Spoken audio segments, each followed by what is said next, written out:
Hi, I'm Bybreen and welcome back to another episode of Soul Stirring Astrology, where I give you my textured take on the world of astrology. Well, in just over a week's time, on December the 7th, there is a new moon in Sagittarius, and there's a stellium in Sagittarius because we have the Sun, the Moon, and Jupiter. So Jupiter has come home after 12 years. He's travelled right around the zodiac and has come home. So with the stellium here, there is such a push, such an invitation for you to come up with your clearly defined philosophy and point of view. Now, you may find it's a time where you're coming across as being very opinionated. You must be mindful that you're not browbeating other people into your point of view. Always remember, your truth is not the whole truth or the only truth. Because if you go against that spirit, you're actually going against what Jupiter stands for, which is about freedom and wisdom and the expansion of horizons. So you've got the stellium, and you have Mercury, which is forming an out of sign conjunction with the ascendant and with Jupiter. So Mercury is facilitating the development of your own philosophy, your own point of view, and the reason being is because it's moving through Scorpio. And so here you're giving deep thought to the underlying structures of what it is that you think. You've been churning over your potential point of view. Now, what you're not interested in is paying attention to a sermon, a doctrine or a dogma that's being pontificated in a church, in a mosque, in a synagogue. Truth for you is about the truth you have experienced by going out into the world and gathering the information, and here's where you come up with your own point of view. Now, Mercury is forming a trine with the North Node in Cancer, and so here it's the invitation for you to be sharing your point of view, sharing your philosophy, but to do it in a nourishing and nurturing way, because the North Node is in Cancer. It's in the 8th house, which is conjuncting the cusp of the 9th house.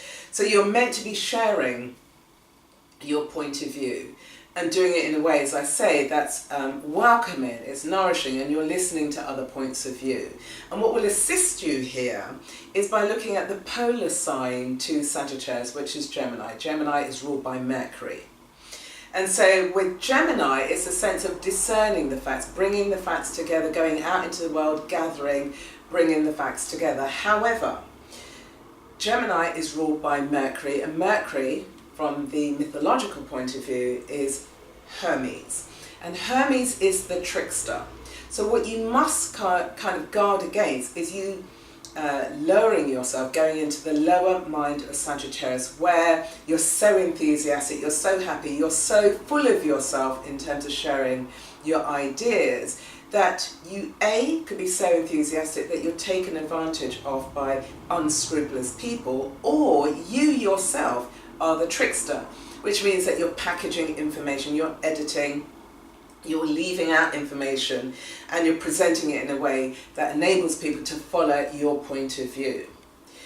Pythagorous said that one mustn't use their knowledge in a way which undermines someone else. It might present you in a good light, but it might actually undermine someone else. So wherever this stellium is showing up, this is the Sun, Moon and Jupiter in Sagittarius in your house. You should be asking questions, am I smug in the knowledge and talents that I have? Am I someone who fights blindly for my point of view? Because if you do that, you are missing the opportunity to actually learn about or understand there are truths in other points of view. And so with Jupiter coming home, he wants you to be demonstrating your wisdom. Pythagoras said, where you have knowledge, particularly useful knowledge, it guards against mental laziness, it sharpens discernment and brings about wise judgment. So the whole of this new moon with Jupiter in the sign of Sagittarius, it is really about personal points of view, understanding what your philosophy is, and then going out into the world and sharing it in a kind, nourishing and nurturing way. Always remember, look at the polar opposite of Sagittarius, which is Gemini. Gemini wants you to be discerning. It wants you to bring the cool objectivity to the heat of Sagittarius, because you have the sun there. So that's your ego. You have the moon there, which backs the sun in terms of your emotional attachments to your perspective, to your point of view, to your philosophy. And then you've got Jupiter there, that if your perspective is unchecked, means it can be expanded in such ways where you're veering on the negative side of Jupiter, or the shadow side of Jupiter, which brings about arrogance and indolence and laziness and procrastination. And that's the reason why the questions around, are you smug about your talents and your knowledge? Because you could have all of this wisdom, but you're not using it in a productive way. So that's what this new moon is inviting you to be productive, to come up with your point of view, to be your guru. I've been saying this over the last few episodes. Be mindful of false prophets. Now is the time for you to own your wisdom and your knowledge, to share that with your own life, to live it, to transform your life, and then go out into the world and help others do the same thing, and yet be mindful and respectful of their points of view. So Jupiter and Sagittarius is about finding ways to bring the world together, and the world could be your tiny little stage. It doesn't matter, you still have influence. So that's it, beautiful people. That's the new moon in Sagittarius. Takes place on December the 7th. So if you've got any comments or questions, put them in the comment box below. You know I always love to connect with you. Feel free to like, share and subscribe to my channel. Let's try and spread the word about how astrology can enable people to remove their concrete jackets so their life can breathe with ease. Until next time, beautiful people, take care. Bye.